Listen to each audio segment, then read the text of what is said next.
Just after sunrise, the skate park belonged to cold concrete, spray paint ghosts, and the kind of kids who trusted wheels more than caution. Ridgeway Skate Park sat in a wedge of city land between a drainage channel, a chain-link baseball field, and a row of low industrial buildings that never seemed fully awake even when the rest of town was. In the afternoons, it was loud and full of motion, boards cracking over coping, bikes buzzing through lines, music leaking from somebody's speaker, teenagers pretending not to care who was watching and caring very much. But early in the morning, before school and before heat built over the concrete, the place felt emptied out in a way that made every sound sharper. Wind moved wrappers along the fence. Condensation darkened the smooth curves of the bowl. The metal railings held the nights cold. Even the graffiti looked quieter. The deepest part of the park was the old bowl. It had been poured in phases years apart, a patchwork of transitions, hips, and corners that only really made sense if you rode it regularly. The largest pocket, on the west side, dropped nearly 11 feet and curved beneath an overhanging extension wall tagged with fading layers of paint. Local kids called it the deep end, even though it wasn't a pool and hadn't looked like one in years. Beneath the surface, everyone knew there were old storm drains, access voids, and maintenance channels from the original construction. Most people never thought about them. They just rode over the concrete and trusted it. At 6:08 a.m., Jalen Mercer rolled through the park gate with his skateboard under one arm and a convenience store coffee in the other. He was 17, narrow-shouldered, sharp-eyed, and good enough on a board that adults called him talented, and other skaters called him annoying only when he landed things they couldn't. He liked the skate park early because nobody was there to snake lines. Nobody filmed every attempt, and the bowl felt cleaner somehow before a day's worth of wheels and shouting hit it. He had first period free that semester and used it almost exclusively for skating and bad breakfast choices.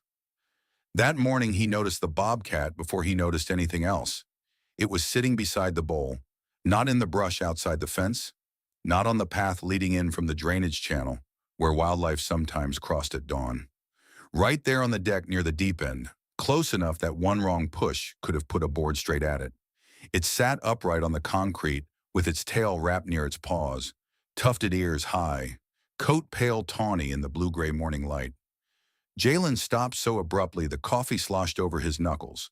For 1 second he thought some rich idiot had lost an exotic pet. Then the animal turned its head, and the face resolved into something unmistakably wild. "No way," he said aloud.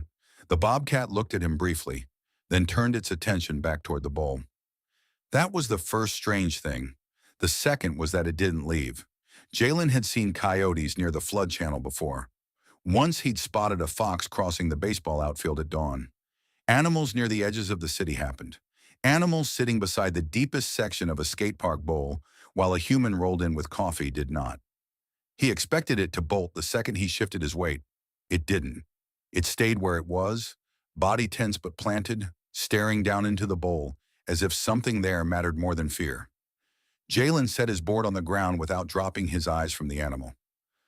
"Okay," he muttered, half to himself. "What are you doing?" The bobcat flicked one ear. Then it leaned forward slightly and looked over the lip of the deep end again. Jalen followed its gaze. The bowl looked empty.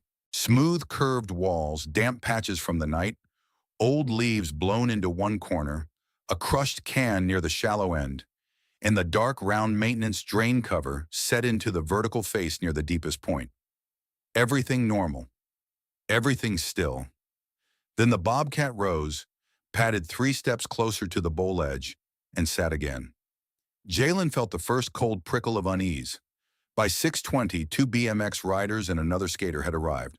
One of them, a heavy-lidded senior named Marco, laughed when Jalen pointed at the bobcat and then stopped laughing the instant he saw it. The BMX kids stayed by the gate, bikes between them and the bowl, half thrilled and half nervous in the way teenage boys often were around danger they had not personally chosen. "Is it hurt?" one asked. "I don't think so," Jalen said. "Then why's it just sitting there?" Nobody had an answer. They tried the obvious things first. Not aggressively, because none of them were stupid, but enough to test the situation. A clap. A shout. Jalen rolling his board lightly on the flat as a noise cue. Each time the bobcat backed away several feet, muscles taut, then returned immediately to almost the same spot on the deck beside the deep end. It was not guarding the park, it was guarding that area. The mood changed after that. The city was beginning to wake around them. Cars moved on the road beyond the baseball field. A school bus sighed to a stop 2 blocks over. A jogger passed the outer fence and doubled back to stare. The pale wash of morning lifted into clean sunlight at the tops of the industrial roofs, but the bowl still held shadow in its deepest pocket. Jalen took 3 careful steps toward the lip. The bobcat watched him, then looked sharply downward. He peered over the edge again. Still nothing. No movement, no other animal, no person sprawled injured in the transition. Just the silent curve of concrete and the circular maintenance patch on the wall near the bottom. Then he heard it. Tap. He straightened so fast he nearly stumbled. Marco looked at him. What? Jalen held up one hand. The 4 of them stood completely still. Wind moved over the bowl. Somewhere a gull cried from the drainage channel. A bike-free hub clicked as one of the BMX kids shifted his pedals. Then it came again. Tap, tap. Not from above, from under the concrete. Marco's whole face changed. What the hell was that? Jalen's stomach dropped.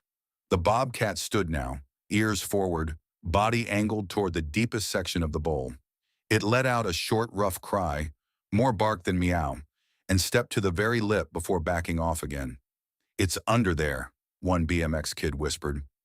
Jalen didn't answer because he was already moving around the edge, trying to localize the sound without getting stupidly close to anything he didn't understand. The bowl's deep wall had an old maintenance access line built into the far side behind the extension deck. He remembered city workers opening it once years ago after a storm, back when he was still too small to drop in. There had to be some service cavity or pump access beneath the deep end. Tap, tap, tap. This time louder and unmistakably human. Jalen pulled out his phone. By the time 911 answered, there were 10 people at the fence and none of them were behaving normally. Some wanted to leave. Some wanted to see. One man in running shorts kept insisting maybe it was just pipes settling until the tapping came again and shut him up mid-sentence. A mother walking her elementary school son past the park yanked him so hard toward the sidewalk he nearly lost a shoe. More skaters arrived, took one look at the scene, and forgot entirely why they had come. Jalen stayed on the call with dispatch, forcing his voice steadier than he felt. There's a bobcat sitting next to the deep bowl at Ridgeway. No, listen, that's not the main part. We can hear tapping under the concrete, under it, like someone's trapped. Dispatch asked him to repeat himself twice. He did. The bobcat remained exactly where it had chosen to remain, beside the lip of the deep end, glaring down as if sheer attention could crack the concrete open. Police came first because they were closest. Officer Lena Cho and her partner stepped through the gate with the wary expressions of 2 people expecting a nuisance wildlife call and finding something much stranger. Jalen pointed at the bowl. Marco pointed at the bobcat. The bobcat looked at neither officer and kept looking down. Everybody back from the edge, Officer Cho said immediately. No one argued. The tapping had stopped by then, which somehow made everything worse. The absence of it settled over the park like another weight. Cho edged carefully toward the deck behind the extension wall, where the old service hatch should have been. Her partner kept one eye on the bobcat, though it had shown no interest in any human except as obstacles between itself and the bowl. There, Jalen said, pointing. Under that back deck. I think there's access. The officer found the steel hatch half hidden by stickers, paint, and years of neglect. It sat flush in a recessed frame behind a rusted barrier rail, locked by a city maintenance padlock that looked old enough to qualify as archaeology. Cho crouched and listened. For one long moment, nothing. Then from somewhere beneath the hatch came 3 slow taps. Her head snapped up. We've got somebody. That changed the pace of the morning instantly. Fire rescue was requested. Public Works, EMS, Animal Control too, technically, because the bobcat still remained part of the scene, whether anyone understood why or not. The park was cleared. Tape went up. A city truck was called to bring bolt cutters because the maintenance padlock refused to cooperate. More bystanders gathered outside the fence, held there by the magnetic pull of something rare and terrible happening in public. Jalen should have left for school. He didn't. Neither did Marco. Neither did anyone else who had been there at the beginning. Once you heard a human being tapping from under a skate park bowl, the ordinary structure of a day no longer seemed persuasive. The bobcat had moved only once. When a fire engine pulled in with lights strobing against the concrete and fence, the animal bounded to the top of the extension wall, then settled there, looking down not at the crowd, not at the trucks, but at the service hatch behind the deck. It looked exhausted now that the adrenaline of discovery had shifted into the louder machinery of rescue. Smaller, too. Younger than Jalen first thought. There was dirt on one foreleg and a narrow scrape along its shoulder, like it had been trying to get somewhere. The city maintenance worker arrived huffing apologies and a ring of keys that fit none of the locks. Bolt cutters solved that problem in seconds. The hatch opened upward with a groan of rust and concrete grit, breathing out a gust of cold, damp air that smelled of mildew, stagnant water, metal, and enclosed space. A firefighter knelt and shined a light into the void. "It's a service sump chamber," he called. "Ladder's damaged. I've got visual on a person."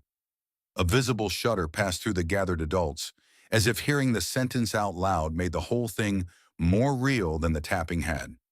The chamber beneath the bowl had been built decades earlier to access drainage and expansion joints under the deepest concrete pour. Most of the city had probably forgotten it existed. Recent rains had flooded part of it. A maintenance ladder welded to one wall had rusted through on the lower half. Wedged on a narrow metal platform just above shallow standing water was a teenage boy in a gray hoodie, one leg bent badly, one arm looped through the ladder frame to keep himself from sliding lower. His face was pale with shock. His knuckles were raw. A skateboard helmet floated in the water beneath him. Someone in the crowd outside the fence said, "Oh my God, that's Ryan Kelly." Jalen knew him too. Not well, just by sight. 15, mostly scooters, sometimes boards. Loud laugh, bad haircut. Usually around the shallower side of the park because the deep end scared him. "What is he doing down there?" Marco whispered. No one answered because the only answer anyone had was that he had somehow gotten under the bowl after dark and not gotten out. Rescue moved quickly after that. One firefighter, small-framed and calm, rigged for descent. EMS staged blankets and a board. Officer Cho took names from the bystanders who recognized the trapped kid. Animal control had arrived too, but after one look at the bobcat and one look at the active rescue, the officer sensibly chose to stay peripheral rather than complicate matters. Below, Ryan was conscious enough to talk. He had been at the park after dark with two older boys, he said later in broken bursts while rescuers stabilized him. They had dared each other to get behind the deep-end deck and explore the old hatch area because somebody had once claimed there were tunnels under the bowl. The hatch had been unsecured but too heavy to open from below once it fell shut. Ryan had climbed down partway with his phone flashlight. The lower ladder section broke. He fell, hit his leg, dropped his phone into the water, and became trapped on the access platform. The other boys had panicked and run, thinking he'd find his own way out or too scared to admit what had happened. He had been down there all night. The tapping came from a loose maintenance rod he found in the sump.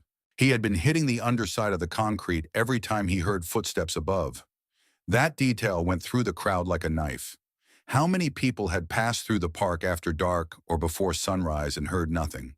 How close had the city's ordinary noise come to swallowing a trapped boy completely?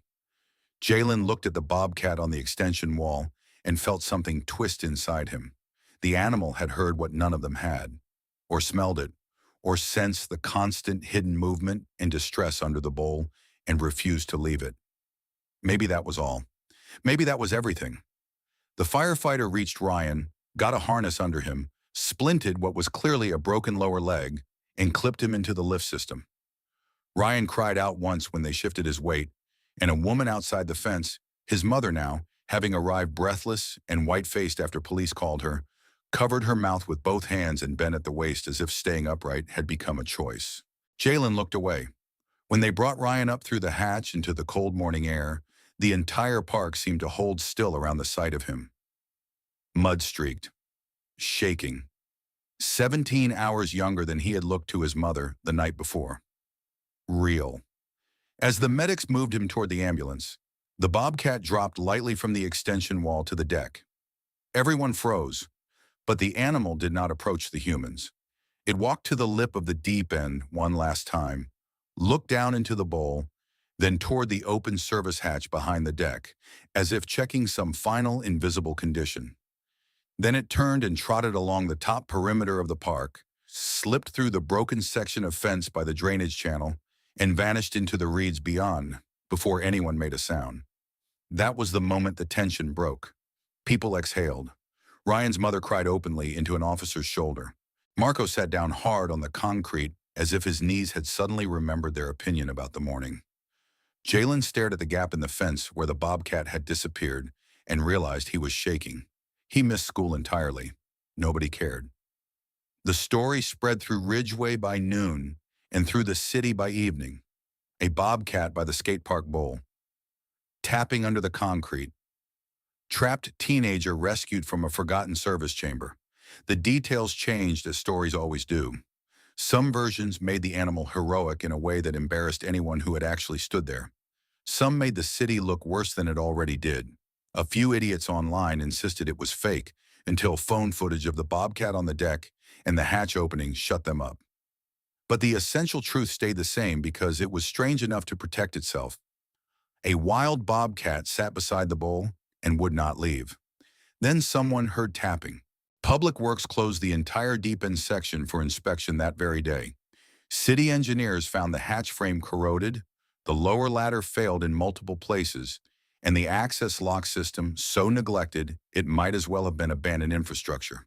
The two older boys who had left Ryan there were identified by the end of the week after one of them, unable to live with the pressure, confessed everything to his sister. Charges followed. So did community outrage. At the hospital, Ryan had surgery on his leg and a mild concussion diagnosis that could have been much worse. When Officer Cho interviewed him properly the next afternoon, he looked embarrassed in the way teenagers often do when forced to survive something publicly. I kept hearing something above me around sunrise, and he admitted. Soft steps, then quiet, then again. I thought maybe I was losing it. Not losing it, she said. He swallowed. Was it really a bobcat? Yes. He looked down at the blanket over his legs. It stayed? Cho thought of the animal on the deck, lean and fixed and unwilling to abandon that patch of concrete while a city full of people slept or rushed past their own lives. Yeah, she said, it stayed. The skate park reopened in stages over the next month.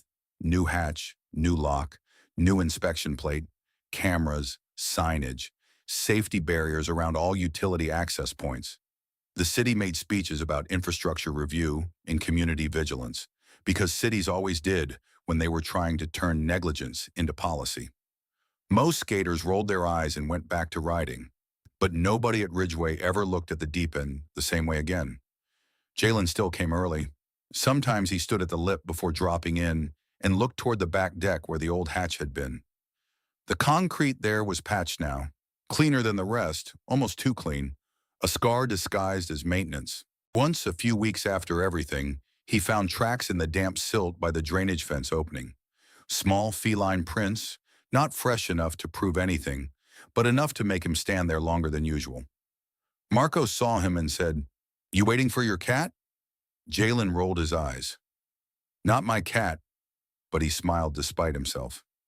Because once, on a cold, ordinary morning when the bowl should have been empty, except for shadows and damp leaves, a bobcat sat beside the concrete and refused to leave until someone finally stopped long enough to hear the human life knocking from underneath it.